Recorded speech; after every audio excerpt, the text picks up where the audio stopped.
आज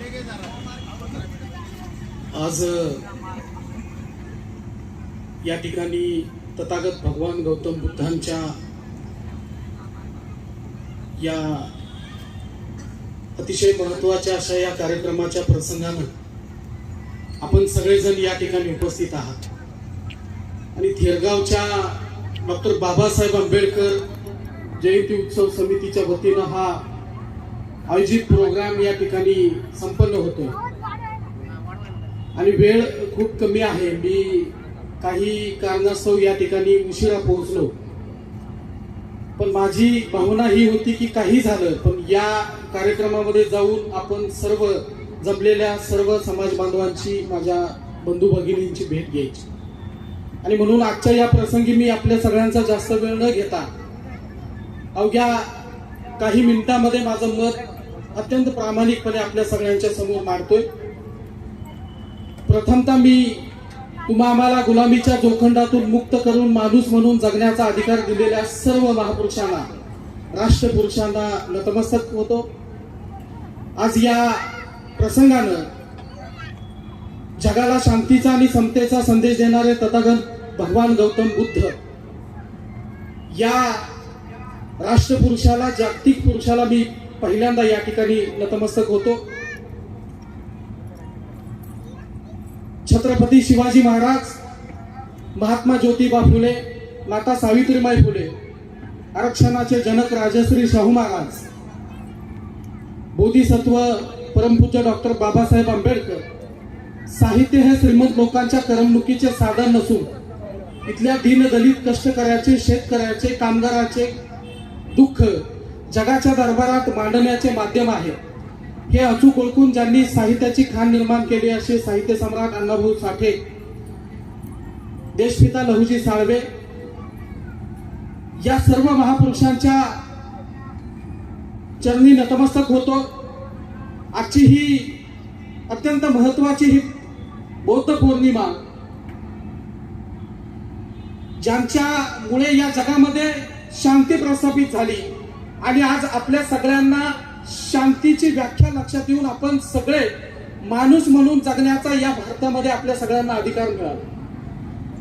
बुद्धांचं तत्वज्ञान आणि बाबासाहेबांचं संविधान यामुळे या देशामध्ये आपण सगळेजण सन्मानाने आणि स्वाभिमानाने जगतोय. आणि या देशामधली एकंदरीत हा देश स्वतंत्र होण्याच्या आधीची जी परिस्थिती होती ती आपल्या सगळ्यांना, वाचकांना माहीत आहे. पण या देशाला कशा पद्धतीनं एक अखंड भारताला, जो वेगवेगळ्या जात समूहाचा, वेगवेगळ्या भाषा समूहाचा देश होता, इथं माणसाला माणूस म्हणून बघितलं जात नव्हतं. अशा सगळ्या लोकांना माणूस म्हणूनच जगावं लागेल आणि या देशाच्या संविधानाच्या नियमानच तुला जगावं लागेल, असं बाबासाहेबांचं हे संविधान आज आपल्याला इथपर्यंत घेऊन आलं. पण बांधवांनो, मी या निमित्तानं ही गोष्ट नमूद करू इच्छितो की ज्या तथागतांचं तत्वज्ञान आणि त्यांनी दिलेला शांतीचा आणि समतेचा संदेश आजच्या घडीला संविधानाच्या माध्यमातून आपल्या सगळ्यांच्या समोर आहे. पण यामध्ये आजच्या घडीला असं मला दिसतं की प्रचंड मोठा धोका निर्माण होण्याची शक्यता निर्माण झाली. आणि म्हणून आपल्या सगळ्यांना संघटित होणं आणि संघटित होऊन लढणं फार गरजेचं आहे. आणि जोपर्यंत आपण लढत नाही, जोपर्यंत आपण संघटित होत नाही, तोपर्यंत बांधवांनो या देशामध्ये आपल्याला पुन्हा एकदा तोच धोका निर्माण होण्याची शक्यता आहे. मी राज्यभर फिरत असतो, राज्यामध्ये ठिकठिकाणी जात असतो, अनेक महापुरुषांच्या जयंतीच्या, व्याख्यानाच्या, आंदोलनाच्या माध्यमातून मी त्या ठिकाणी बघत असतो. आपल्यामध्ये हळूहळू फूट पडत आहे. आपण सगळे लोक बाबासाहेबांचं ठामपणे नाव घेतो, आपण अण्णाभाऊ साठेंचं नाव घेतो, शाहू महाराजांचं नाव घेतो. पण शाहू महाराजांनी, बाबासाहेबांनी, तथागतांनी दिलेले जे आपल्याला जे विचार आहेत, जे एकसंघटित होऊन ध्येय उद्दिष्टाच्या दिशेने घेऊन जाणारे जे विचार आहेत, त्या विचारापासून भरकटतोय की काय अशी शंका आमच्या सगळ्यांच्या मनामध्ये निर्माण होते. का होते की एका बाजूला हा देश संविधानामुळे जिवंत असताना एका बाजूला या देशातल्या सत्तेतले लोक तुम्हा आम्हाला सगळ्यांना संपवण्याचं काम आणि पुन्हा एकदा गुलामीच्या त्या जोखंडामध्ये, त्या दलदलीमध्ये अडकवण्याचं काम करत आहे. आणि म्हणून पुन्हा मला आठवतं की अण्णाभाऊ साठेंनी त्यावेळेला सांगितलं होतं की जगबदल घालुनी घाव सांगून गेले मला भीमराव, गुलामगिरीच्या या चिखला तर ऋतूनी बसला काय रावत, अंग झाडूनी निघ बाहेर हे बिनीवरती घाव, जगबदल घालुनी घाव सांगून गेले मला भीमराव. बाबासाहेब आंबेडकरांनी या जगबदलाचा घाव घालायला आम्हाला सांगितलंय, पण आम्ही गुलामगिरीच्या चिखलात पुन्हा पुन्हा ऋतून बसतोय. हा गुलामगिरीचा चिखल आपल्याला सगळ्यांना झटकायचंय आणि आपल्याला स्वाभिमानी जीवन जगायचंय, हे आपल्याला अण्णाभाऊंनी त्यांच्या साहित्याच्या माध्यमातून सांगितलंय. पण आमच्या देशातली ही जी घडी बघितली की देशाच्या संविधानाच्या विरोधामध्ये एक शक्ती उभा राहते आणि देशाच्या संविधानाला वाचवणारी एक शक्ती या बाजूला आहे. मी दोन्ही गोष्टी बघितल्या की संविधान विरोधी लोक कुठल्याही पदाची अपेक्षा करत नाहीत. संविधान विरोधी लोक कुठल्याही पदाची अपेक्षा करत नाहीत. त्यांचं कुठलं पोस्टर बॅनर आपल्याला बघायला मिळत नाही. संविधान विरोधी संघटना, त्यांचे नेते आपल्याला बघायला मिळत नाहीत. पण संविधान वाचवणाऱ्या संघटना म्हणून आपण ज्या वेळेला मिरवतो त्यावेळेला मात्र आपल्यामध्ये पदावरून, मानसन्मानावरून, बॅनरवरून प्रचंड मोठा वाद होताना दिसतो. आणि हा जो वाद आहे बंधुआनो, हा वाद अत्यंत घातक आहे. या वादामुळं संविधान विरोधींना त्यांची संधी साधायला संधी मिळायला लागली. संविधान विरोधी लोक संविधान संपवण्यासाठी यशस्वी होताना दिसत आहे. आणि आपण मात्र आपल्यामधल्या गटातटामुळे, आपल्यातल्या मतभेदामुळे आपल्यातली जी संघटन शक्ती आहे ती विस्कळताना दिसते. संघटन विरोधी लोक हे एकमेकाच्या हातात हात देऊ नये, पण संघटनेच्या बाजून असणारे आणि आम्ही संविधानवादी किंवा जय भीम म्हणत, जय अण्णा म्हणत या संविधानाच्या बाजूने उभा राहिलेले लोक मात्र एकमेकाचं तोंड बघत नाही. आणि हीच गोष्ट आमच्यासारख्या कार्यकर्त्यांच्या मनाला खटकते की वाटतं अरे हे सगळं चुकीचं आहे, हे संविधानाच्या विरोध आहे, संविधानाला घातक आहे.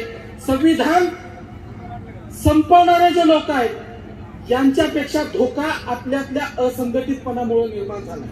संविधान संपवणाऱ्याची काय हिंमत आहे, संविधान संपवणं काय, संविधान संपवण्याची भाषा करणं सुद्धा त्यांच्यामध्ये धाडस नाही. पण त्यांनी बघितलंय की आपले हे सगळे लोक आता वेगवेगळ्या दिशेनं वाटचाल करतात, एकमेकाच्या सोबत येत नाही. आणि म्हणून मी आपल्या सगळ्यांचा जास्त वेळ न घेता या ठिकाणी आज तथागतांच्या बाबतीमधलं मी तुम्हाला सगळ्यांना भाषण करायला पाहिजे, पण वास्तविक आपण इतिहास सांगत असतो, इतिहास आपल्या सगळ्यांना माहित आहे आणि इतिहास वाचणारे आपण सगळी माणसं आहे. पण सध्याच्या परिस्थितीमध्ये काय आहे या गोष्टीवर बोलणं मला फार उचित वाटतं.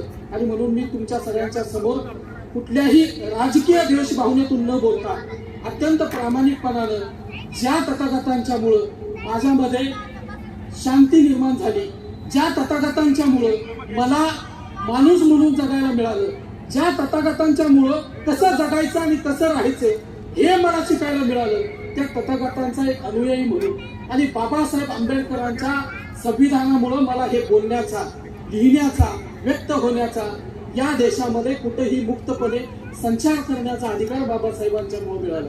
आणि म्हणून या महापुरुषांनी ही जी दिलेली देण आहे ही टिकवण्यासाठी माझाही कुठंतरी खारीचा वाटा असला पाहिजे.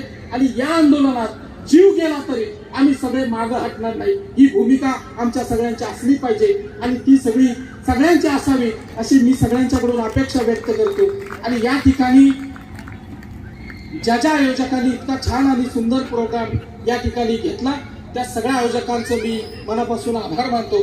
तुम्ही सगळ्यांनी माझं स्वागत केलं, मला शुभेच्छा दिल्या, त्याच्याबद्दल मी सगळ्यांचा आभार मानतो. आणि मी या ठिकाणी माझे थोडक्यात मनोगत थांबवतो. धन्यवाद. सर्वांना सप्रेम जय बुद्ध, जय भीम, जय भारत. धन्यवाद. सचिन भाऊंनी जो मोलाचा सल्ला आणि मोलाचं प्रबोधन आपलं केलेलं आहे, अर्थातच आपल्याला त्यांनी मार्गदर्शन केलेलं आहे, त्यातला एकच धागा अत्यंत महत्वाचा होता की संविधान वाचवण्याच्या संदर्भात. खऱ्या अर्थानं त्यांचा अभ्यास आहे, त्यांनी अभ्यासपूर्ण निरीक्षण करूनच हा मुद्दा मांडलेला आहे. खरं म्हणजे आपण एखादी संघटना पुढे गेली संविधान वाचवण्यासाठी आणि